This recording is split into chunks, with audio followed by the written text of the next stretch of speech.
O buraco negro, ele é assim, ele tem uma região, né, que a gente que é o horizonte de eventos, né, que se você passou dela, você não tem volta. Porque para dentro do horizonte de eventos, a velocidade de escape é maior do que a velocidade da luz. Então você não vai conseguir escapar. Mas, se você ficar ao redor do buraco negro, você não tem problema nenhum. Que é, por exemplo, o que o Interestelar faz. Aqueles planetas, eles estão orbitando o buraco negro. Tudo bem que o tempo passa de forma diferente e tal, né? Mas você não é sugado, não tem problema nenhum. O problema do buraco negro é, passou o horizonte de eventos. Aí, você tá ferrado. E é muito estranho pensar o que tem dentro do buraco negro. Singularidade. Como assim, Singularidade? É uma singularidade, a gente não sabe. O dentro, a gente não sabe, cara. Não tem como saber. É muito bom que tu fica feliz com essas questões, eu fico triste. O que é o buraco negro, né? É uma região do espaço-tempo que a gente fala, onde você tem uma grande quantidade de massa comprimida num volume muito pequeno. Muito pequenininho. Então, se você fizer uma conta bem facinha, cara, é onde você tem uma massa muito grande dividido por um volume muito pequeno. O volume tende a zero. Tá? É como se eu reduzisse uma bigorna a um grão de areia. Mas É isso? Só que é isso aí. Só pra sacar o que tá rolando. Então você tem uma massa muito grande aqui no numerador da sua equação, dividido por algo muito pequeno que tende a zero. Isso faz com que a densidade do corpo tende ao infinito. Porque você vai ter quase... Você não existe divisão por zero. Todo mundo concorda. Você não consegue dividir. Quanto que é 100 dividido por zero? Não existe essa conta. Entendeu? Só que o volume do buraco negro, o volume dele é um negócio que tende a zero. O Einstein tinha uma frase muito legal, cara. Ele falava assim, o buraco negro é onde Deus fez a divisão por zero. Eu tô tentando enxergar tudo isso, está complicado. Eu tô com a bigorna na minha cabeça ainda. Você pega a bigorna e vai comprimindo ela. Vai comprimindo ela. Entendeu? Você tem uma massa grande, até que vai chegar num volume infinitesimal que a gente fala. Entendeu? Num volume muito pequeno. Aqui nesse volume, então você tem toda a massa dela colocada num volume muito pequeno. A densidade desse ponto aqui, imagina a densidade dele. O quão denso ele é. Mas a consequência de ser muito denso é o quê? A consequência de ser muito denso é que ele acaba que, se você quiser escapar dele, você não vai conseguir. Entendeu? Você não vai conseguir, porque ali a força gravitacional e tudo vai ser muito grande. Muito grande mesmo. Ele gera uma gravidade própria? Porque é a massa, né? Comprimida ali, né? Você tem muita massa naquele pontinho muito pequeno. A massa gera a força gravitacional. Então você tem muita massa num... Ah, entendi. Tudo tem uma força gravitacional. Isso, a Terra tem, a Lua tem. Nós temos também, tudo tem. Tudo tem. Entendi. Então quando a gente reduz a massa a um ponto físico menor que a massa, não sei se é isso. Isso gera uma energia gravitacional muito grande e descompassada com o que seria normal. Isso, porque aí o que acontece? Para você escapar de qualquer objeto, então você quer lançar um foguete da Terra, a sua velocidade ela tem que ser aquela que supere a força de atração gravitacional. Tô visualizando agora. Entendeu? Na Terra, para você mandar uma sonda da Terra para Marte, você tem que acelerar uma sonda a 44 mil km por hora. A 20, ela não vai, por causa da força gravitacional. O buraco negro, essa compressão, a velocidade para você sair dele é maior do que a velocidade da luz. Consegui visualizar agora. Conseguiu? Entendi. E aí a gente não... Por isso que o pessoal... Até o nome não é muito bom, né? Buraco negro. Porque não é um buraco, entendeu? É uma região do espaço-tempo. Tanto que tem muita gente que gosta de chamar... O pessoal mesmo das antigas, os físicos gostavam de chamar de estrela negra. Entendeu? Porque é uma... É que você não consegue ver. Por que você não vê? Porque a luz não está escapando dali. Então fica aquela região... Entendeu? E quando ele suga alguma coisa, essa coisa se torna parte... É engolida. Isso aí. Então ele reduz tudo a esse... A esse infinitesimal aí. A essa singularidade que o pessoal chama na física. E por que isso altera o tempo, o espaço-tempo? Não, ele altera ao redor dele, né? Só ao redor. Ao redor dele. Isso aí. O que acontece com algo que for sugado por esse buraco, a gente não entende ainda. Não entende. Pode ter até a biblioteca. Pode ter tudo. Pode ter tudo, até a biblioteca. A gente pode estar agora num buraco negro? Existe essa teoria, sabia? Existe essa ideia. Que, na verdade, o universo que a gente vive dentro de um buraco negro. Isso aí. Existe isso aí, cara. Porque pode ser que tudo que a gente consegue enxergar esteja dentro do buraco negro. Pode ser. E pode existir um buraco negro dentro do buraco negro? Quando a gente descobre um buraco negro aqui, a gente descobre um buraco negro dentro do buraco negro, que a gente tá dentro do buraco negro. Então, aí ia ser muito louco, né? Ia ser muito... Mas se essa teoria, e se o pessoal conseguir desenvolver isso, né?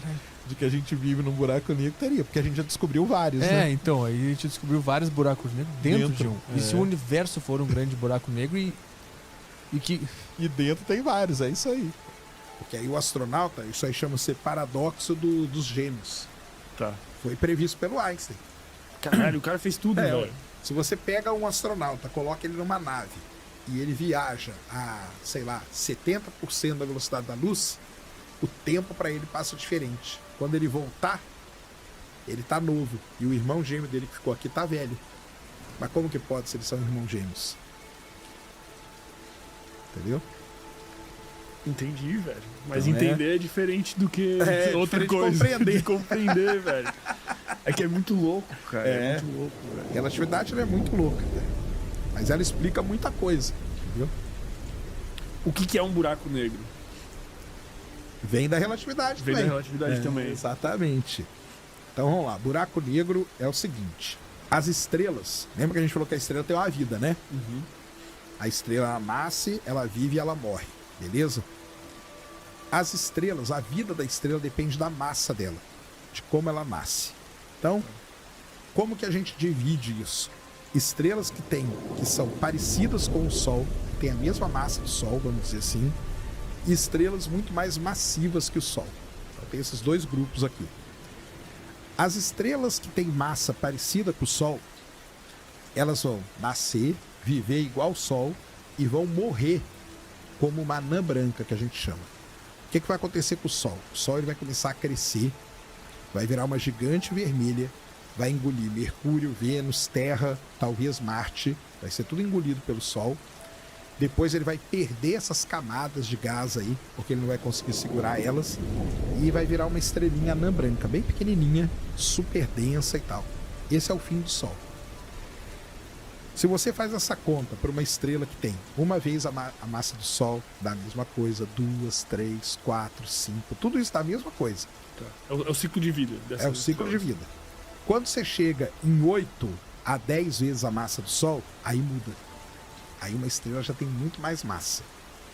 Aí a sequência da vida dela, ela vai virar uma super gigante vermelha e vai chegar um momento em que ela vai... O que acontece dentro da estrela, para explicar para o pessoal, é que está tendo fusão nuclear. Então o hidrogênio hoje ele está colidindo e virando hélio. Depois o hélio vai virar carbono, depois oxigênio, nitrogênio, e aí você vai seguindo a tabela periódica toda ali. Tá. O tempo todo, todos os elementos sendo formados. Isso. O Sol, ele vai chegar num determinado elemento ali. Talvez carbono e tal. Tá. É o máximo. Uma estrela que é muito grande, que tem mais que 8 vezes a massa do Sol, ela consegue queimar, entre aspas, até o ferro, que é o elemento mais pesado que tem. Tá, entendi. Quando ela queima o ferro, ela está muito grande, ela não consegue suportar esse peso dela gigantesco. E ela cai sobre ela mesma. Colapsa. Colapsa. Tipo o submarino. Isso. Ela colapsa, só que na hora que ela colapsa, quando tá para colapsar totalmente, ela explode. A gente chama isso de supernova. Então, supernova é uma implosão seguida de uma explosão de uma estrela muito grande. Tá. Beleza? Até aí? Então, show. Quando essa estrela explodiu, ela não foi destruída totalmente. Sobra um caroço dela. Tá? Agora vamos pegar esse caroço aqui. Se esse caroço tem uma vez a massa do Sol, o caroço só agora, tá? A estrela já explodiu. 2 vezes a massa do Sol, ele se comporta de uma maneira. Ele se transforma no que a gente chama de uma estrela de nêutrons. O interior desse caroço, ele vira uma sopa de nêutrons e tal, de átomos, e vira um negócio, entendeu? É um objeto chamado estrela de nêutrons. Que a gente não sabe muito também. Não, sabe até bem. É? Sabe até bem. A gente conhece bem, o pessoal estuda e tudo. Mas rola alguma coisa se tu for lá, assim? Tipo, sei lá, alguma deformação louca na matéria, espaço? Não, ela não tem. Não tem. Não. É só essa sopa. É. Tá. Agora, Se esse caroço, lembra do caroço lá? Se ele tem mais que 3 vezes a massa do Sol, beleza? O caroço, ele não consegue se suportar e ele colapsa. Tá. Só que ele colapsa totalmente, virando um buraco negro. Então, isso é que é um buraco negro. Tá, mas o que quer dizer isso? Tipo, ele colapsar totalmente ali? A estrela, ou esse caroço que resta, para ele sobreviver, precisa ter um equilíbrio que a gente chama. Tá. A pressão de radiação, que é de dentro para fora, tem que ser igual à gravidade, que é de fora para dentro. Tá, entendi. Quando tá equilibrado, a estrela tá lá. Quando um deles vence, acontece alguma coisa. É tipo como se fosse pressão, literalmente, num submarino, numa garrafa. Isso aí. Sei lá. Tá. Quando a pressão de radiação ela é muito pequena e a gravidade vence, você colapsa esse objeto. Entendeu? Uhum. Então aquele caroço, ele colapsa sobre a gravidade. Ou seja, o que quer dizer isso? Toda a massa daquele objeto, ela é comprimida num ponto do espaço onde o volume tende a zero. Tá. Entendeu? Entendi. E aí, existe uma fórmula bem facinha que é de densidade. Densidade é massa sobre volume. Na matemática, se alguma coisa tende a zero, e você não existe divisão por zero, beleza? Sim. Mas existe tender a zero. Se ela tende a zero, a densidade daquele objeto tende ao infinito. Então é isso que acontece. Isso é um buraco negro. Tá, mas aí o que acontece na prática em volta disso? Porque Isso aí. O que acontece é o seguinte: se a densidade dele tende ao infinito, ele faz uma deformação gigante no espaço-tempo. Lembra lá que tem mesmo as sendo um bolinhas? ponto muito pequeno. Mesmo sendo um ponto, mas é de densidade infinita, cara. Ele fica com uma massa muito superior ao Sol. Muito. Não, muito. Ou Pode ser 3 vezes. 4 vezes. Mas tá. o problema não é a massa. O problema é a densidade. Entendeu? Entendi. Então, o Sol, ele deforma o espaço-tempo de uma certa maneira. Um buraco negro, ele cria, aí que vem o nome, né? Basicamente, é como se ele criasse um rasgo desse tecido. De tanto que ele deforma, ele cria um rasgo ali. Entendeu? E o que acontece quando a gente consegue ver buracos então negros? vamos lá. Tudo isso que eu expliquei é a origem do buraco negro. Tá. Só que esse buraco negro, lembra que eu falei que ele nasce da morte de uma estrela? A gente chama ele de buraco negro estelar. Então, a gente tem buraco negro que é 5 vezes a massa do Sol, 10 vezes a massa do Sol, 20 vezes a massa do Sol. Aí o pessoal, poxa, mas só isso? É só isso, só que lembre-se que é tudo isso comprimido num volume que tende a zero, tá? Beleza. Quando a gente olha para o centro das galáxias, a gente vê um objeto muito parecido com esse, que é um buraco negro. Só que a gente chama ele de buraco negro supermassivo. Tá. Que ele tem milhões de vezes a massa do Sol. Ou bilhões de vezes a massa do Sol. Entendeu? Aí você vai perguntar, como que a gente sai de um buraco negro pequenininho para esse supermassivo? A gente não sabe ainda muito bem. Mas pode ser que, normalmente, você tem lugares no universo que você tem 2 buracos negros. E eles vão e colidem. Um choca no outro. Então, se você tem um de 5 vezes a massa do Sol e outro de 5, no final você gera um maior do que de 5. Não é uma soma simples, porque parte disso aí gera o que a gente chama de onda gravitacional. Uma sobra de energia. Mas gera um de 9 vezes a massa do Sol. Aí você pega um de 9 com outro de 9, vai gerar um de, sei lá, 17. Um 17 com 17 vai gerar um 30 e alguma coisa. E aí eles vão se fundindo. E vão crescendo de tamanho. E eles têm a tendência, inclusive, de se encontrarem, vamos dizer, porque eles têm uma gravidade muito forte. E tem muito sistema binário no universo. O que é um sistema Sistema binário que tem 2 estrelas. Entendi. E aí, às vezes, você tem essas situações aí. Isso aí tem bastante. Tá. Então, o que a gente entende hoje é que o buraco negro de massa estelar, ele vira um buraco negro de massa intermediária por essas fusões, que vai ter aí talvez milhares de vezes a massa do Sol, E aí, se você começa a colidir buracos negros com milhares de vezes a massa do Sol, rapidamente você chega num buraco negro de milhões de vezes a massa do Sol. Que daí vira uma galáxia, possivelmente. Não, aí é o que está no centro da no galáxia. No centro da galáxia, isso. Que é um buraco negro supermassivo. Mas tem questões muito importantes nisso aí ainda, tá? Porque, por exemplo, quando a gente olha para o universo muito distante, lá perto do Big Bang, a gente vê buracos negros supermassivos. E aí, quando você vai fazer a conta, todo esse caminho que eu falei não bate. Por quê? Porque não dá tempo dele crescer tanto assim. Mas isso não indicaria que a estimativa do tempo de vida do universo... Indica que deve ter algum processo que acelera o crescimento do buraco negro, que é o que os astrônomos estão estudando hoje, entendeu? Pode ser que lá... Lembra que eu falei que o buraco negro nasce de uma estrela, né? Hoje tem uma ideia que lá no início do universo a gente tinha nuvens de gás e poeira gigantescas, do tamanho de uma galáxia. E essas nuvens, elas eram tão massivas que elas colapsaram e formaram buracos negros grandes, entendeu? Entendi.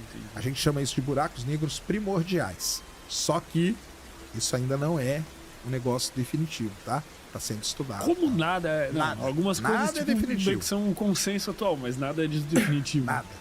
Mas é isso aí, a história do buraco negro. Então você tem buraco negro de massa estelar, que a gente detecta por onda gravitacional, hoje com aqueles instrumentos que a gente tem.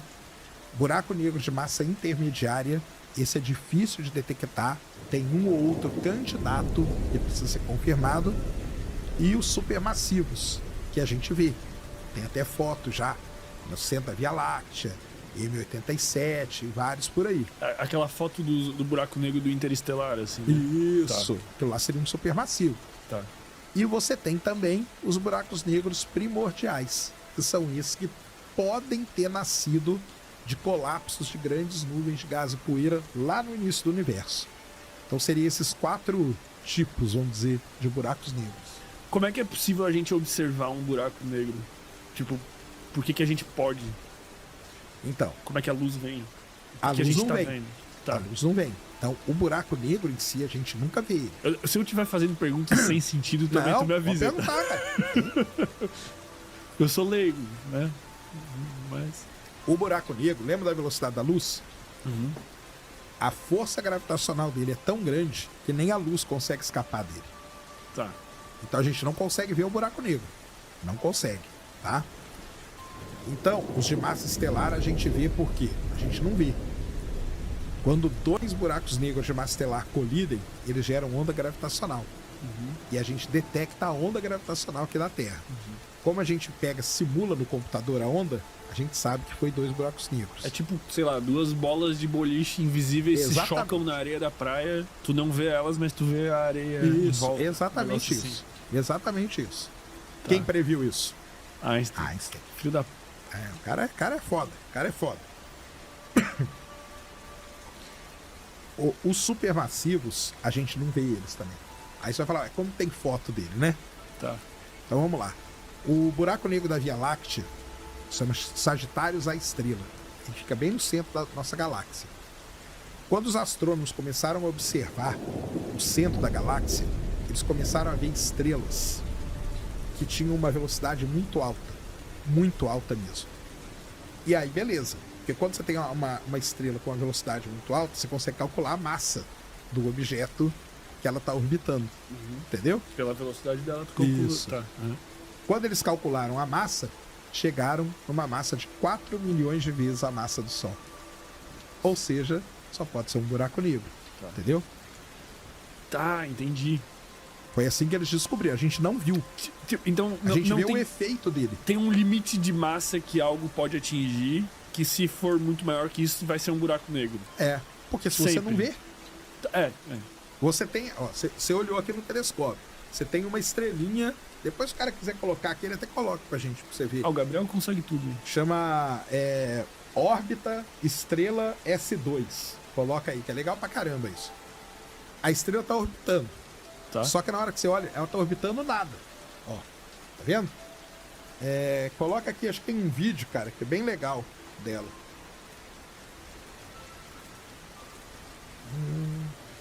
Aqui, ó. Esse aqui, ó. O de baixo aí, Gabriel.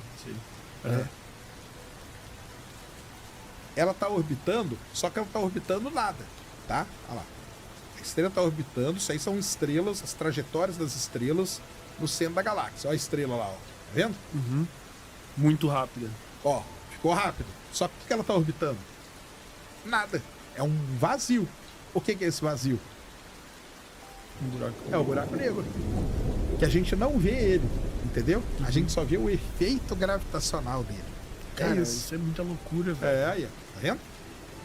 Mas não tem só essa estrela também orbitando. Tem várias. Tem várias. É que essa aí é famosa porque ela passa muito perto do buraco negro, entendeu? Mas então foi assim que a gente descobriu. Tá. E aí nas outras galáxias acontece a mesma coisa. Aí vamos lá. O buraco negro, ele tá ali. Se algo passar, atravessar uma linha que chama horizonte de eventos, não tem mais volta. Tá? A estrela, ela continua orbitando. Você viu que ela não foi engolida ainda. Uhum. Mas se por acaso a órbita dela for perturbada por alguma coisa que passar perto dela e ela cruzar o horizonte de eventos, ela vai ser engolida pelo buraco negro. E o que acontece? Vai desaparecer. Ela é engolida. Beleza? Tá. Ela passa a compor a massa também do buraco negro. Isso. Passa a compor ali. Mas ela desapareceu. Passou o horizonte de eventos, ela desapareceu. Beleza? Muito bem. Existem buracos negros em galáxias que eles estão comendo, vamos dizer assim, muita coisa. Tem muita coisa que está caindo nesse horizonte de eventos dele. Muita coisa mesmo. Porque galáxias são maiores, são mais agitadas e tal. Então, cai uma nuvem de poeira, cai uma nuvem de gás, cai uma estrela, cai outra coisa. Vai caindo um monte de coisa.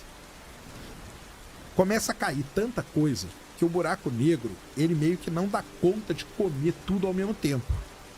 Então tem parte desse material que não vai cair, que vai ficar orbitando o buraco negro, igual a estrela que ficou. Entendi. Entendeu? Quando isso acontece e é muito material, cria-se ao redor do buraco negro um negócio chamado disco de acreção. É o nome desse disco. Ele cria assim, ele fica bonitão ali. Tá? Aquela famosa foto, imagem. Exatamente. Que é a coisa mais linda É isso aí. possível. Então cria aquele disco lá.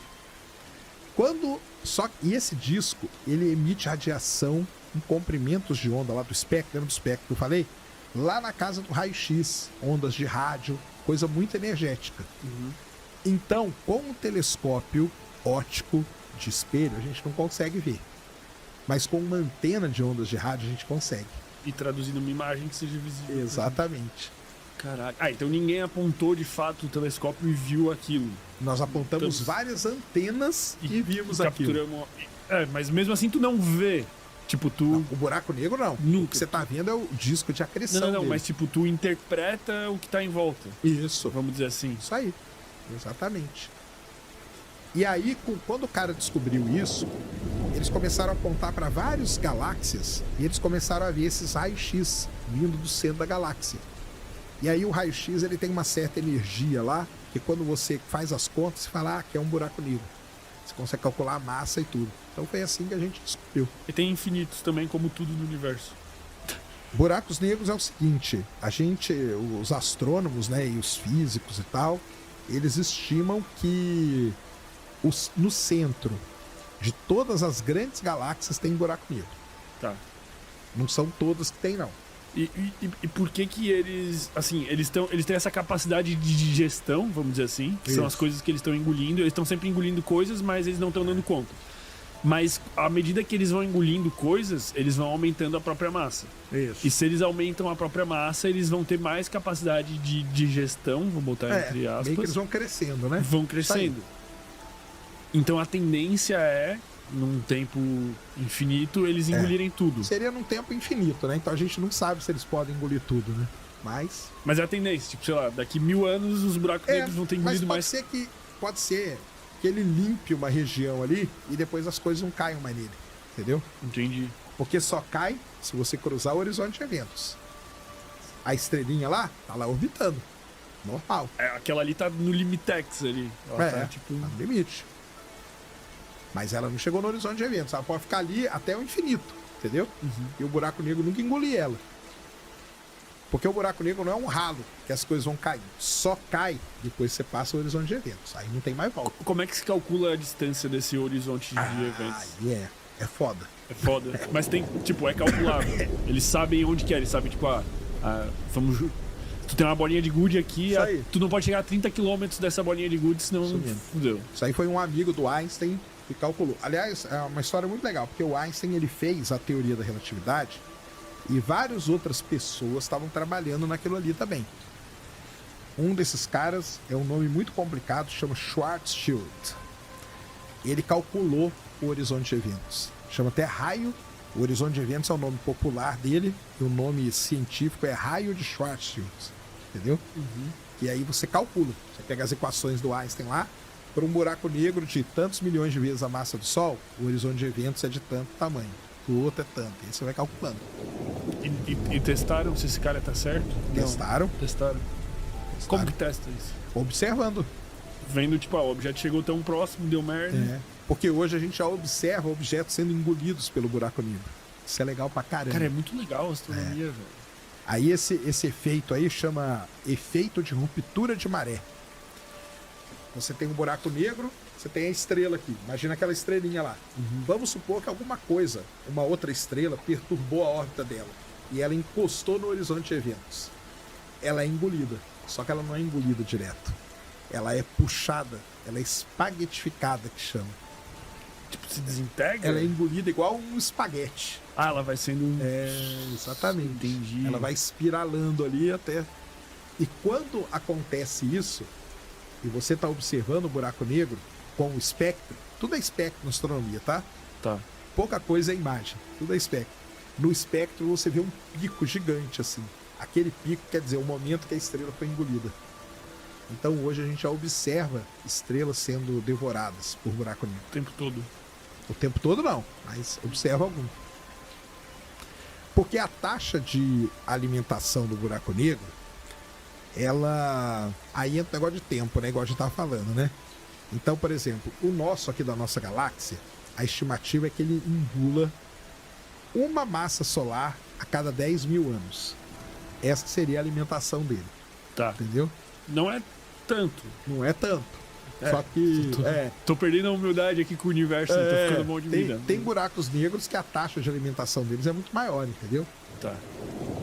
Sei lá, uma massa solar a cada 500 anos, 1000 anos, 800 anos, coisas do tipo. Como que a vida se comporta perto de um buraco negro? Cara, você estando fora do horizonte de eventos, tá tudo bem. Mesma coisa que... Só que é relativístico. Tá, por causa da grande massa dele. O tempo vai passar diferente. Vai passar mais rápido. É o filme lá, o Interestelar. Quando eles descem, vão no planeta de Miller. Posso te contar uma coisa? Eu não assisti Interestelar ainda. Sabe por quê? Assista não, hoje. Mas eu vou te dizer por quê. Porque eu tenho certeza que eu vou amar. E sabe quando tu sabe que tu vai amar uma coisa e tu tá, tipo, guardando ela pra um momento especial? Assista várias vezes. Assista todo mês, cara. É bom demais. Pode deixar, velho. Interestelar é um filmão. Filme do Christopher Nolan. Que tem a curadoria ali de um grande físico chamado Kip Thorne. O cara é ganhador do prêmio Nobel e tudo. Ele que ajudou a fazer o filme. Ajudou mesmo, muito. Assista, acabou de fazer 10 anos o Interestelar agora. Foi até relançado no cinema. Mas tá passando agora, não? Agora, eu não sei se ainda tá passando, mas ele passou por um tempo aí, lançaram até em IMAX e tudo, entendeu? Legal. Porque fez 10 anos do filme agora. Então, ali aborda essas temáticas, né? Principalmente buraco negro, viagem, mais ou menos viagem no tempo seria, né? Também, meio ali. Planetas que orbitam buracos negros e buraco de minhoca. Eu li sobre isso. Falei, depois eu vou perguntar pro Sérgio sobre isso daí direito. Então, assim, qual que é a temática do filme, né? A Terra está sendo destruída por nós mesmos, está tendo muita tempestade, você não consegue plantar mais nada, tudo que você planta é destruído, a gente tem que arrumar um lugar para fugir. Olha aí, ó, tá vendo? No filme já trata disso. E aí descobrem que perto de Saturno tem um buraco de minhoca. Então vamos lá, o que é um buraco de minhoca e por que tem esse nome esquisito, né? Que não tem nada a ver com minhoca, né? É o seguinte, o Albert Einstein, lá em 1915, em 1905, 1915, ele bolou uma teoria que é muito famosa, chamada teoria da relatividade. Uma teoria que mudou aí o mundo da física, que ela conseguiu resolver vários problemas, principalmente relacionado com a origem do universo e com alguns problemas de astronomia que a gente não tinha resposta, a relatividade resolveu. Quando ele faz a teoria da relatividade, vários outros físicos começam a pegar as equações dele e trabalhar essas equações. E quando você começa a trabalhar as equações matemáticas, começam a aparecer coisas ali que você não tem muita explicação. Mas aí entra uma coisa importante. Teoricamente elas existem, porque você resolveu. Não quer dizer que elas existem experimentalmente de verdade. Então tem essa primeira coisa que a gente tem que falar. A física, ela tem isso. Tem a parte teórica, que você vai lá e tira toda a teoria. A matemática está direitinho e tal. Agora, observar é outra coisa. Às vezes a gente não consegue observar ainda. Então, por exemplo, a primeira grande coisa da teoria da relatividade foi o buraco negro. Buraco negro, que ele começou a ver que quando estrelas muito grandes morriam, não sobrava nada. Sobrava apenas uma região no espaço ali com a gravidade muito alta. Aí, tanto que o Einstein nunca deu esse nome, tá? Esse nome buraco negro ele vai vir décadas depois, 1960 só, porque o astrônomo para dar nome, ele não é lá muito bom. Então, primeiro, fala buraco negro, muita gente acha que no universo tem um buraco, né? Não tem buraco nenhum. É uma região. Ali naquela região morreu um objeto, aquele objeto era muito denso e a gravidade é relacionada com a massa.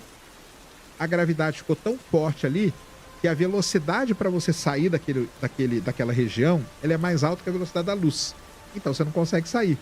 Se a velocidade da luz é a coisa mais alta que tem, como que a gente sai? Aí fica escura aquela região, daí vem o nome buraco negro. Perfeito. Então, veio isso.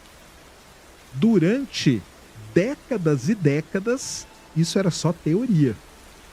Só teoria. Até que agora, depois de muitas décadas, na década de 80 conseguiram ver os primeiros, e agora a gente já tem a foto de 2 buracos negros. Então, o buraco negro é uma coisa que começou como teoria, e hoje a gente já tem a foto. Tá aqui, ó. Isso aqui é um buraco negro. Evidência ali observacional. Nessa brincadeira toda com o buraco negro, um cara vem, um outro físico vem e ajuda o Einstein em algumas equações ali. Esse cara chama Rosen. E eles veem, na hora que eles estão resolvendo as equações, que se eles colocassem um buraco negro de um lado e outro do outro, teria como ligar esses 2 buracos negros. Eles chamam isso de ponte de Einstein-Rosen, porque a teoria foi esses 2 caras que fizeram. Só que esse nome ele é muito complicado. Então, décadas depois, dão um nome para essa ponte de wormhole. E a gente traduziu porcamente para o português como buraco de minhoca. É fininho, né? Então, o buraco de minhoca nada mais é do que a ligação entre 2 buracos negros. Então, você tem um buraco negro aqui, um outro aqui, e você tem esse ponto. Por que que isso é legal? Porque, imagina que eu tenho um buraco negro aqui do lado da Terra e o outro buraco negro lá do outro lado do universo. Eu não precisaria atravessar o universo inteiro para chegar lá. Eu entro aqui nesse buraco negro, atravesso essa ponte. Já pega esse atalho? Atalho. É um atalho no universo. Exatamente isso. E saio lá do outro lado. Então, isso é que é muito legal. Aí vocês vão falar, e o buraco de minhoca? Não detectamos nenhum até hoje. O que a gente tem é a teoria. A teoria tá linda lá, descrita pelo Einstein, pelo Rosen, bonitinho, todas as equações e tal. Observar um buraco de minhoca? Ainda não observamos. Será que vamos observar? Não sabemos. Pode ser que nunca, pode ser que a gente observe daqui 20 anos. Foi o que aconteceu com o buraco negro. Sim. O buraco negro levou, sei lá, quase 100 anos para observar um. Pode ser que leve 100 anos para observar um buraco de minhoca também. Ou seja, não tem uma evidência, mas é algo que já se... Tem uma evidência observacional. Ah, observacional. Mas a teoria está pronta. Sim. Então, teoricamente... Aí o pessoal fala assim, você acredita em um buraco de minhoca? Sim, porque teoricamente ele existe. Falta observar. Vamos observar? Não vamos? Não sei. Mas aí, o legal de tudo isso é que abre todo um leque de possibilidades para a galera aqui da cultura pop que eu falo. E aí, um dos caras que tratou isso muito bem foi o Christopher Nolan no Interestelar, entendeu? Sim. Ele faz o pessoal viajar nesse buraco de minhoca, sair num outro ponto do universo, e aí eles vão chegar perto de um grande buraco negro, e aí lá o tempo passa mais devagar. Isso que eu ia falar, né? Aqui já tá, o pessoal já, voltando aqui na Terra já tá mais velho, fica mais velho mais rápido, né? Que, se eu não me engano, é a filha, né? A filha dele vai envelhecendo e ele não. Porque isso aí é uma das consequências da teoria da relatividade. A teoria da relatividade diz o seguinte: quando você viaja próximo à velocidade da luz, 70%, 60% da velocidade da luz, que é algo extremamente rápido, acontece um efeito no tempo. Porque o tempo é uma das coisas mais complexas da gente representar. Eu falar assim pra você, desenha pra mim aqui 1 quilo de pedra. Você desenha. Agora desenha pra mim 2 segundos aqui. Não tem como. Não tem como. Não, desenha. Me mostra. Não tem como mostrar, né, Sérgio? Não tem como desenhar. É abstrato demais o tempo, entendeu? Então, o Einstein, ele fala que o tempo ele não tá sozinho. Ele tá sempre junto com o espaço. Então ele cria uma entidade nova chamada espaço-tempo. E quando isso chega muito perto da velocidade da luz, isso começa a espichar. A gente chama de dilatação do tempo. Por isso que o tempo passa mais devagar. Então, 1 ano aqui na Terra, lá passou apenas alguns segundos. E o Interestelar, o grande tchan do Interestelar é que o Christopher Nolan conseguiu algo que nenhum físico conseguiu até hoje, que é mostrar essa coisa do tempo passar diferente. Sérgio, você acha que é possível viajar no tempo? Assim, você acha que um dia vai ser possível?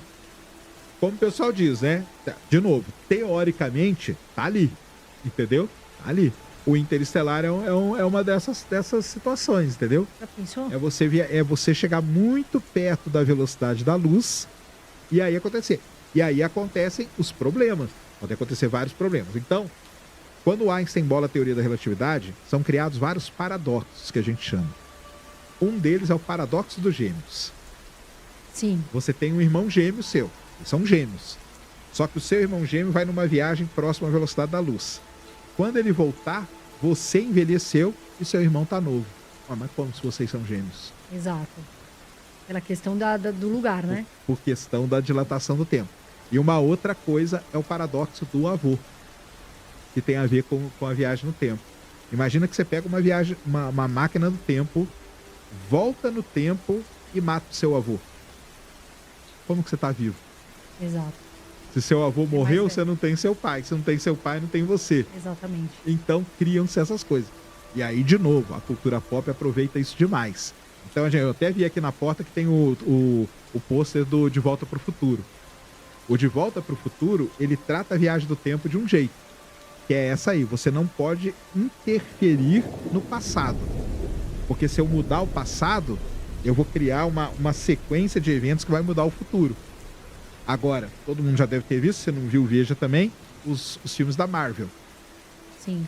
Já viu, né? Homem-Formiga, Ultimato e tudo. Doutor Estranho e tal. A Marvel trata a viagem do tempo diferente.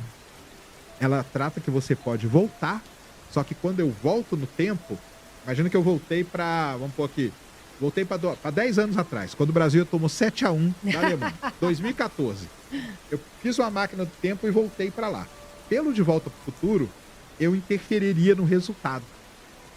Não pode. Não posso, porque isso vai criar uma cadeia de eventos. No caso da Marvel, não tem como eu interferir no resultado.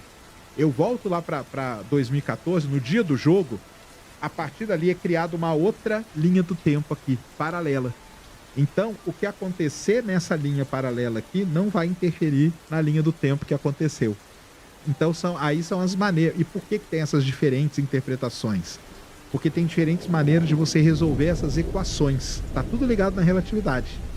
Então, dependendo do jeito que você resolve, você tem uma solução. Dependendo do jeito que você resolve, você tem outra. E aí a cultura pop, o legal dela é que ela consegue, vamos dizer assim, mostrar pra gente isso. Não em equação, mas em filme. E é isso que é interessante, entendeu? Nossa, Sérgio, se eu pudesse, eu ia voltar no tempo... Hein, Brunão? Que a gente era criança, que não pagava os boletos, né? Já pensou se ter uma máquina do tempo? Volta, não vamos pagar boletos lá dessa vez, né? Cria ali uma realidade paralela sem boleto, né? Sem boleto. Pronto, já tava bom, né, Sérgio? Já tava ótimo. Mas você falou um negócio curioso, né? Que o pessoal pode estar até pensando. Você falou assim, aí lá no grupo de buraco negro tem um pessoal que tem a parte observacional. Mas como que o cara observa um buraco negro? Como que observa um buraco negro? Então, conta pra nós. Então, todo mundo sabe que tem a foto ali, que é a foto... A foto aqui, ó. Meu amigo fala que acho que a foto que ele mais viu na vida foi essa foto do buraco. E o pior de tudo, sabe o que é aquele negócio da foto? Esse negócio da foto é sensacional. Nós vamos falar aqui bastante da foto. Fizeram a foto do buraco negro. Ela comprovou várias coisas, né, que o Einstein tinha previsto sem nunca ver nada. E teve gente que veio reclamar da foto. Você já viu isso? Já viu gente reclamando da foto do buraco negro? Fala, é embaçada essa foto, não acredito. Tanto tempo pra sair essa coisa embaçada. É terrível, a pessoa não entende. Meu, eu fico pé da vida quando eu vejo isso, sabe? Que é tipo, nossa, é uma coisa que a gente nunca viu antes, assim. A gente tá vendo uma coisa que a gente nunca viu antes. Exatamente. E aí tá embaçada. O pessoal olha e fala, tá embaçada a foto e tal. Não, é terrível isso aí, viu? E durante anos, né, quando lançou o projeto, né, o EHT, né? Vai sair a foto do buraco negro, um dia vai sair. Eu fazia live no meu canal.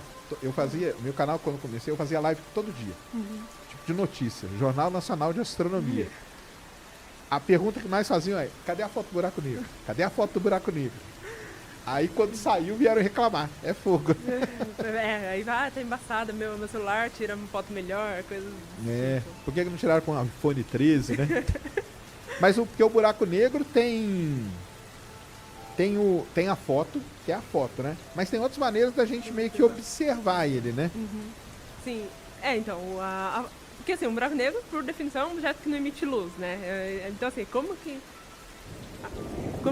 a gente tira foto de uma coisa que não emite luz? Acho que essa é a grande pergunta.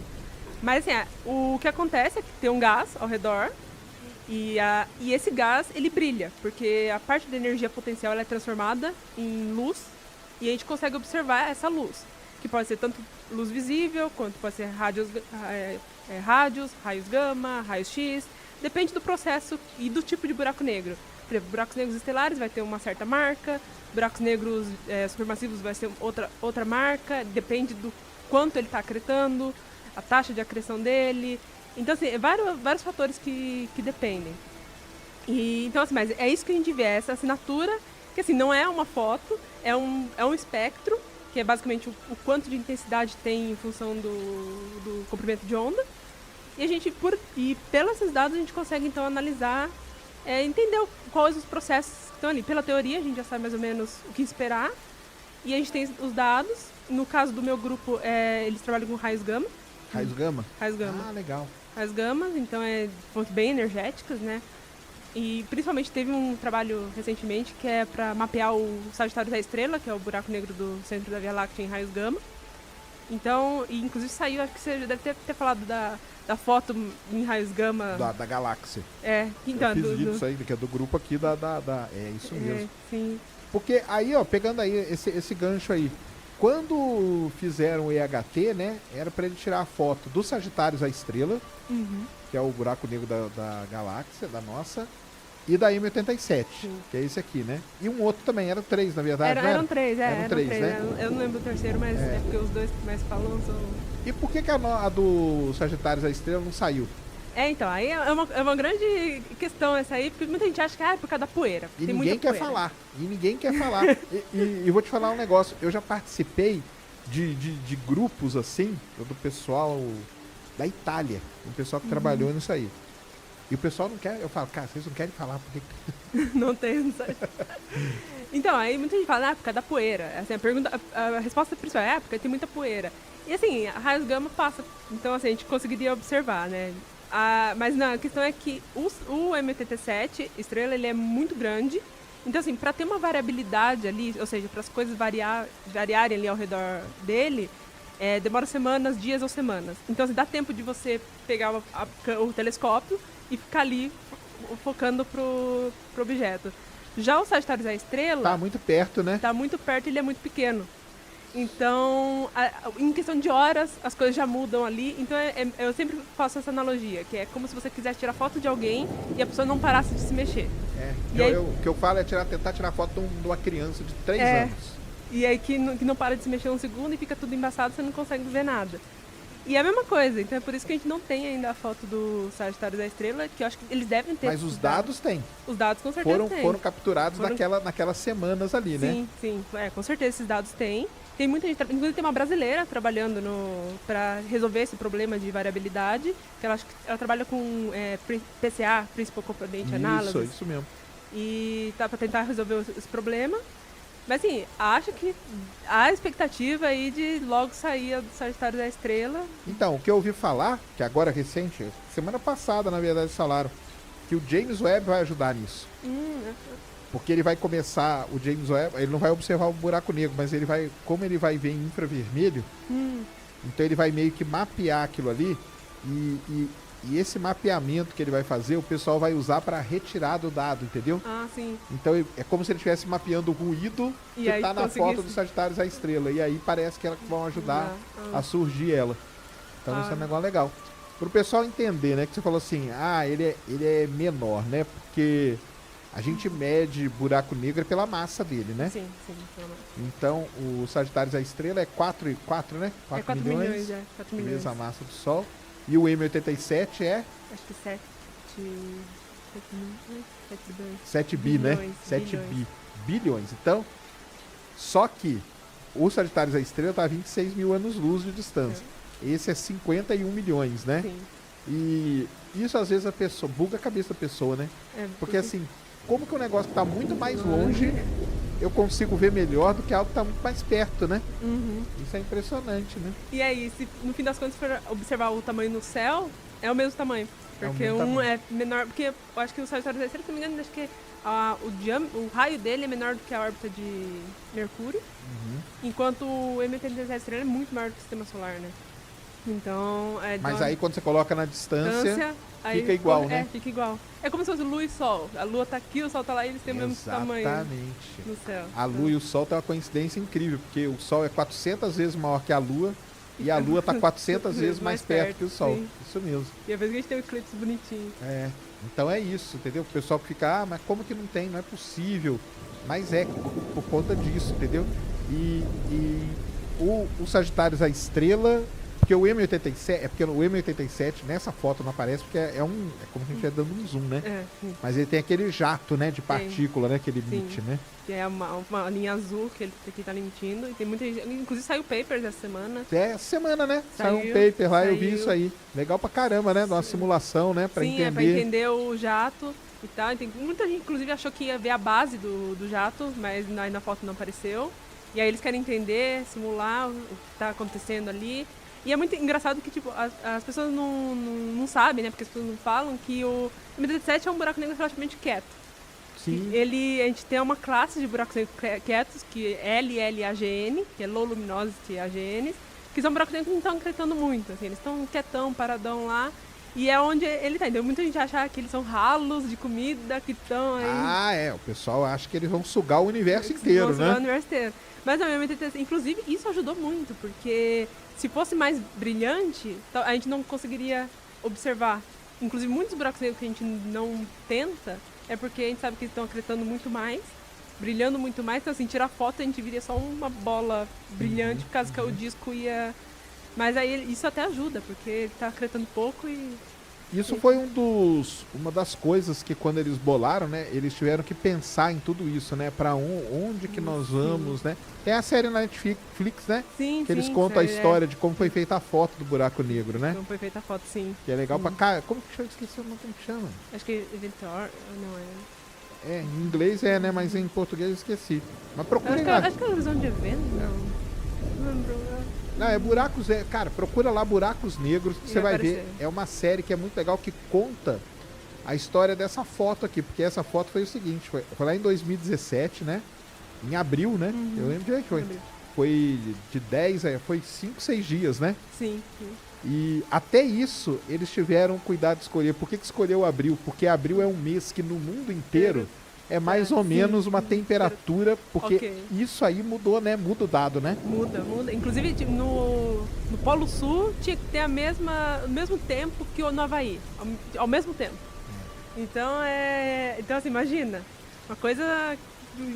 8 lugares diferentes do mundo, completamente, com um clima completamente diferente, tinha que ter o mesmo tempo no mesmo horário, assim. Então uma coisa... Hora, tudo certinho. E todos eles nesses dias ficaram a apontar. Apontaram para os Sagitários, apontaram para o M87 para ficar adquirindo isso, porque o pessoal nem viu o que estava adquirindo, ele só estava adquirindo, né? Começa a receber dado aí, vai armazenando. Eu lembro que na época o pessoal levou os HDs lá do Polo Sul, de avião, né? Inclusive, é porque como abril tá chegando o outono aqui no hemisfério sul, né? Então, logo chega o inverno. O inverno no Polo Sul não dá pra sair avião. Então, atrasou a foto por causa disso, porque o avião ficou preso, não tinha como sair. Isso mesmo. E aí levaram foi pra onde que eles levaram? Foi pro MIT. MIT, né? MIT. Lá que foi Lá a que foi concentração, o centro de sim. processamento dos dados, Que né? tem até aquela foto famosa da Kate Bowman abraçando todos Isso é legal, né? Foi a Kate Bowman. E aí, pra você que é uma menina astrônoma aí, o que você achou? Nossa, foi incrível, assim, quando saiu a fama dela, assim, né? De a Kate Você já Bowman. sabia que era ela? Que ela Não, existia? não sabia. Tal? Não, Nem na área, assim, vocês não... Na época não, né? Porque a gente, assim, como eu tava muito na parte computacional e tem a colaboração em HT, eles são bem mais fechados, assim, Entendi. né? A gente, assim, é claro, que quem tá na área sabe quem tá ali mais ou menos os membros, né? Mas eles eram muito fechados, assim. Então, inclusive tem uma foto, assim, ficou famosa entre os astrônomos, que é todo mundo sorrindo e na frente de mim é uma foto antiga, muito antes da foto do buraco negro. E naquela foto foi o primeiro dia que na colaboração ali fechado tinha saído a foto. Então tava todo mundo sorridente porque eles tinham acabado de observar a foto. Eles tinham visto Eles antes, tinham né? visto antes. E aí, tipo, pra fazer o artigo e publicar, né? Então aí você vê a foto e, tipo, quando postaram aquela foto da colaboração, ninguém se tocou que aquele dia, naquele exato momento, eles tinham observado a foto. E aí ela já tava meio como líder ali. E ela já tava lá também e tal. Então, assim, aí deve ser até emocionante, né? Todo mundo assim com sorrisão e tal. Eu acho que eu chorei só vendo a foto, imagina. Não, o foda é que deve ter sido assim, né? O pessoal, cara, não vamos mostrar que tá todo mundo emocionado, né? Eu acho que o pessoal não conseguiu, não consegue, né? Minha primeira vez uma foto. Então, mas aí foi nessa foto aí que tem ela lá e tal, mas é uma coisa muito legal. E agora ela tá até trabalhando com a NVIDIA também, em questão e procurar buracos negros, trabalhar com buracos negros. Acho assim, a Kate Bowman, assim, foi um grande, assim... E é legal porque acaba incentivando mais garotos, mais meninas a entrarem nessa área, né? Sim, a Andrea Ghez também, né, que recebeu o Nobel ano passado, assim. Então você vê quantas mulheres estão ali na área. Isso é muito bom, né? Pra trazer mais, né? Pra incentivar, né? Sim. Porque falta incentivo também, às vezes, né? Sim. E aí tem que ter esses exemplos aí, né? É muito legal. E aí o pessoal pegou lá em 2017, demorou 2 anos, pessoal, pra processarem tudo, porque que é um negócio complicado, né? Sim, muito dado. Muito dado. E não só, assim, porque até uma conversa com o meu orientador, ele fala, né, que na foto, só a foto em si, não tem muita coisa, é uma foto bonita, a primeira foto de um buraco negro, sim, tem aquele peso, mas assim, cientificamente, só a foto, ok, né? Então, assim, precisa do quê? A gente precisa entender a física. E como que é a física do processo? O que tem ali? O que a gente está descobrindo de novo na ciência, né? Na física de buracos negros? Aí é com simulação. Sim. E aí, os dados de simulação, para comparar com a foto. Mas os dados da foto que foram, acho que é 500 terabytes, alguma coisa assim. Era uma coisa absurda, assim. E mais os dados de simulação. Então, assim, imagina quanto tempo de processamento para comparar frame mais frame, para montar a foto, para fazer ray tracing. Nossa, então... Um negócio complicado, né? E tudo aí, rodando por trás, é tudo relatividade, basicamente. Tudo relatividade, sim. Caramba. Relatividade geral, RMHD, assim, e campo magnético, né? Porque, assim, como eu falei, o disco brilha e ele brilha por causa de campos magnéticos, porque tem um processo de transporte de momento angular, que é o que a gente aprende na escola, que o momento angular sempre se conserva, nunca se perde. E para buracos negros essa lei se mantém, é uma das bases da física, né? Então, ele precisa então esse disco, né, precisa transportar momento angular. E a forma de transportar momento angular é com campos magnéticos. Então, por isso é tão interessante entender os campos magnéticos do buraco negro, porque nesse caso a gente consegue entender como eles estão se alimentando. E então, assim, equações de Maxwell, mais relatividade geral e mais hidrodinâmica, porque é um gás. Então, assim, é tudo junto ali, entender o que está acontecendo, mais a questão de radiação, processos radiativos. E aí, e tudo vem dessa foto, assim, que é a primeira observação. Então, é uma coisa... Ela serve para guiar essas simulações, né? Sim, e a parte da teoria também. Isso. Então... E é tudo lá desenvolvido basicamente pelo Einstein mesmo. Sim, uma boa parte. A boa né? parte vem. A base, né? A base vem do Einstein. Assim, relatividade geral pura, tudo que vem aí. Aí o Wheeler também, né? Que trabalhou bastante com as equações de Einstein. Porque, bom, a gente pensa no buraco negro como um objeto. Na verdade, ele é uma distorção do espaço-tempo. A né? região, é uma região. É os nomes, né? Que muita gente acha, mas eu chego lá, tem um buraco mesmo. É que não é, é uma região, né? É uma região ali que tem essa característica, né? Sim, é uma região. E tem muita gente que acha que tem uma superfície, que é como se fosse uma estrela, um planeta. Mas não é. Porque um dos primeiros nomes foi Estrela Negra, né? Foi. Foi Estrela Negra, né? Aí depois teve Estrela Congelada também. Isso. E aí eles viram que aí até que é uma história engraçada, né? Que Einstein mesmo não achava que buracos negros existiam. Exatamente, ele pensava que não existia. E depois outra coisa também que ele foi pensar também, que veio dele, que ele pensou que nunca iriam detectar, que são as ondas gravitacionais também, né? As ondas gravitacionais, sim. Buraco negro, o que a gente sabe de buraco negro? O que falta aprender ainda? Alguns desses o Webb, esses daí são para buraco negro também? Cara, o James Webb, sim, ele tem aí ele esse vai... Webb, ó, a minha intimidade. É o Webb, é isso mesmo. O pessoal chama ele de Webb mesmo. Webb, é o Webb mesmo.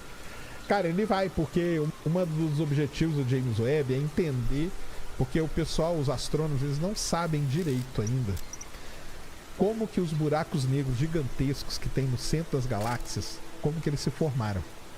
Entendeu? Porque o negócio é o seguinte, a gente olha para o universo lá muito longe. Tá. Muito longe, lá no comecinho. E lá no comecinho a gente vê um buraco negro gigantesco. Só que se você pensar bem assim, cara, não teve tempo para esse buraco negro se formar. Entendeu? Mesmo? É. Como que ele se formou tão rápido? E grande o suficiente por esse tempo. Exatamente. Ele é muito. Exatamente. Ele demoraria. Então, como que ele se formou? Então, os astrônomos não sabem se ele se formou de uma maneira diferente, se eles colidiram vários ali, porque o início do universo era tudo coisa muito grande. Pode ter colidido muita coisa rapidamente, e aí sim, daria tempo. Mas como que foi isso? Então eles não sabem. Agora o James Webb vai conseguir. Porque ele vai observar as primeiras galáxias do universo. Entendi. Talvez algumas antes de terem buraco negro. Ou talvez algumas com um buraco negro ainda pequeno. E aí eles vão poder traçar uma linha do tempo de como que isso aconteceu, entendeu?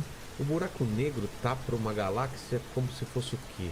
O que o buraco negro... Qual é a função do buraco negro? Ou é uma causalidade? Não, o buraco negro... Então, uma brincadeira até que existe é que, sabe aquela quem veio primeiro, o ovo ou a galinha? Quem veio primeiro, a galáxia ou o buraco negro? Exato. Essa é uma grande questão. O que você acha? Cara, é difícil, muito difícil saber, viu? Pode ter nascido meio que junto também, entendeu? Ou podem ter galáxias menores com buracos negros menores, se fundiram e esses buracos negros cresceram e tudo, entendeu? Pode ser tudo isso. Agora, o buraco negro ele tem um papel muito importante na galáxia. Muito importante. Aquela visão que a gente tem de ralo não é um ralo. Não, ele não é um ralo assim, né? Mas, por exemplo, ele pode impedir que uma galáxia forme estrela. Isso ele pode fazer. Isso é bom? Isso, não é que é um papel dele, tá. né? Impedir, porque é o seguinte, o buraco negro, quando ele é muito grande, ele emite matéria. Não ele em si, mas o redor dele aqui, ó, cria um disco. A matéria tá caindo aqui no buraco negro, em direção ao buraco negro. Tá sendo sugada. Tá sendo sugada. Só que antes de cair, parte da matéria fica girando aqui, ó. Como os anéis Como os anéis. Aí só que ela gira muito rápido. Velocidade aí, 80% da velocidade da luz, 90%. E com essa velocidade esquenta muito. E aí ela começa a emitir energia, radiação. De várias maneiras. Raio-X, por exemplo. E a gente detecta daqui esse raio-X. Assim que a gente descobre o buraco negro, na verdade. Aí o que acontece? Esse jato que ela gera, que esse material sai como se fosse um jato, ele esquenta a poeira da galáxia. E aí acabou, cara. Porque para formar estrela, para formar planeta, a poeira tem que estar fria. E quando ela esquenta a poeira, aí não forma mais estrela. Então tem uma relação aí entre os buracos negros e formação. Só que pode ser que outras partes esfriem. E aí você forma mais estrela em outra parte. Aquela parte fica muito quente, mas as outras ficam frias. Então tem tudo isso. Você tem que chamar aqui, cara, a Roberta. É mais fácil. Corta, deixa no pratinho que nem da outra vez, é mais fácil, por favor. Eu vou passar pro seu contato da Roberta, cara. Porque a Roberta é uma doutoranda aqui da USP. Ela acabou até de ter um artigo aí importante publicado sobre buraco negro. Foi a primeira vez que uma inteligência artificial construiu um buraco negro. Como assim? Ela pegou várias partes. Fez um modelo, cara. Ela pegou várias partes de vários buracos negros e deu pro computador, faça um buraco negro agora. A partir do quê? A partir de partes que eles conhecem, radiação, pedaços e coisas. Traz ela, cara, é sensacional. Ela esteve lá no Vênus semana passada. Vou falar com ela. Ela é sensacional, cara. A Roberta é sensacional. A área dela é essa aí, buraco negro, tudo. Ela pesquisa isso, inteligência artificial também, ela manja pra caramba. O buraco negro, ele é proposto pelo Einstein ou pelo Hawking? É proposto pelo Einstein, isso aí. Como uma coisa que poderia ter, que deveria ter no universo. Isso.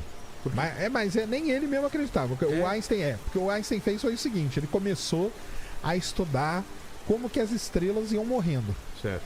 E aí, uma estrela morre. Uma estrela branca. Isso. Então uma estrela tem massa igual a do Sol. Tá. Aí ele ia lá e desenvolve. Morre desse jeito. Uma estrela tem 2 vezes a massa do Sol. Morre desse jeito. Ele foi fazendo isso. Quando ele chegou numa estrela que tem 8 vezes a massa do Sol, essa estrela morria de um jeito diferente. Que é a tal da supernova que a gente chama. A supernova é isso. É uma estrela muito grande. Muito grande. Como que ela colapsa? Acaba o combustível dela. Ela vai queimando. Queima hidrogênio, queima hélio, carbono, oxigênio, nitrogênio. Vai queimando todos os elementos. O último é o ferro. Quando ela queima o ferro, não tem mais nada que ela queimar. Então a pressão de dentro para fora dela não consegue segurar a estrela e ela colapsa. E aí ela explode. Ela implode primeiro para depois explodir. Entendi. Supernova é assim. Ela implode, as camadas mais externas dela caem para dentro, porque ela não consegue mais ter pressão para jogar para fora. A gravidade puxa tudo e aí fica pequena e pesada pra caramba. Pesada pra caramba. E aí isso causa uma explosão. Explosão gigantesca, que é a supernova. E daí pro buraco negro. Aí o que acontece? O Einstein foi lá, tava lá fazendo a conta dele. Tudo conta. Tudo conta. Valeu, obrigado. Quando explode a supernova, não acaba a estrela totalmente. Sobra um carocinho. E esse caroço é que é o segredo. Aí ele começou a fazer conta com esse caroço.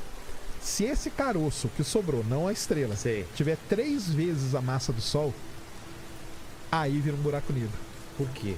Porque ele colapsa todo de forma que, quando não vira um buraco negro, vira uma estrela de nêutrons, que é uma estrela pequena, mas ultra pesada. O pessoal até brinca que uma colherzinha dela tem o peso do Everest. Só pra você ter uma ideia. Mas isso existem estrelas de nêutrons, a gente observa e tudo. Só que quando tem 3 vezes mais a massa do Sol, ela colapsa de forma que cria uma região, isso que é o buraco negro, é uma região aonde a força gravitacional ali ela é tão grande que a luz não consegue escapar. A velocidade de escape é maior que a velocidade da luz. Ele fez esses cálculos, ele deu o nome de buraco negro, não? Não, ele chamou de estrela negra. Olha, quem que vem cunhar de... Cara, buraco negro foi um termo que surgiu muito aí na década de 60, 70, só muitos anos depois dele, cara. E ele falou, cara, isso aqui é impossível de existir, cara. Ele falou? Ele falava aí. Cara, porque, então, pelos cálculos, e o Einstein tinha esse negócio, cara. Várias coisas ele pensava que ele tinha errado e tudo, sabe? É interessante isso. E aí surgiram outros caras juntos que começaram a estudar também. Aí tem um alemão famoso, Schwarzschild, que estudou o raio, aí ele descobriu o tal do horizonte de eventos.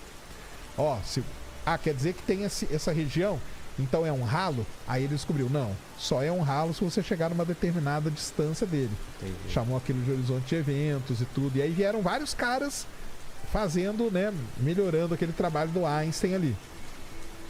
Só que isso é uma estrela. É. Uma estrela. Aí você tem um buraco negro de massa estelar. Porque é uma estrela que explodiu. Como que ele vira um buraco negro que tem no centro da galáxia? Não sei como que é o buraco negro. O buraco negro do centro da galáxia tem milhões de vezes a massa do Sol. Sério?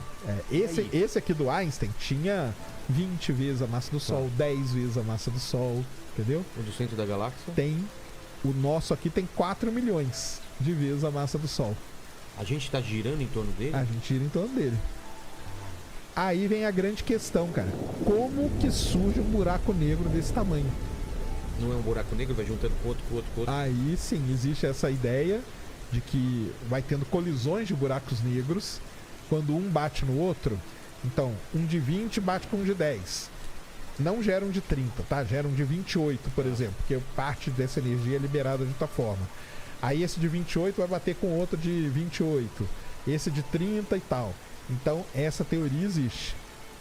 Só que, para chegar nesse grandão, teria que ter um intermediário. E nunca viram. E a gente não consegue detectar esse intermediário. E aí? Aonde que ele tá? Aí, então. O ano passado, agora, no final do ano, detectaram numa região ali perto da galáxia de Andrômeda. Então acharam. Acharam um que é de massa intermediária. E aí tá completando. Estão completando essa lacuna. Tem o pequeno e tem o enorme e tem o intermediário que mostra que aí pronto. Tá no meio do processo. Aí você consegue montar a linha do tempo. E o James Webb entra onde? Antes aqui, em algum ponto antes, para mostrar como que isso foi acontecendo. Cara, que fantástico. De forma rápida. Então é legal demais. Buraco negro é um negócio sensacional, cara. É um negócio sensacional.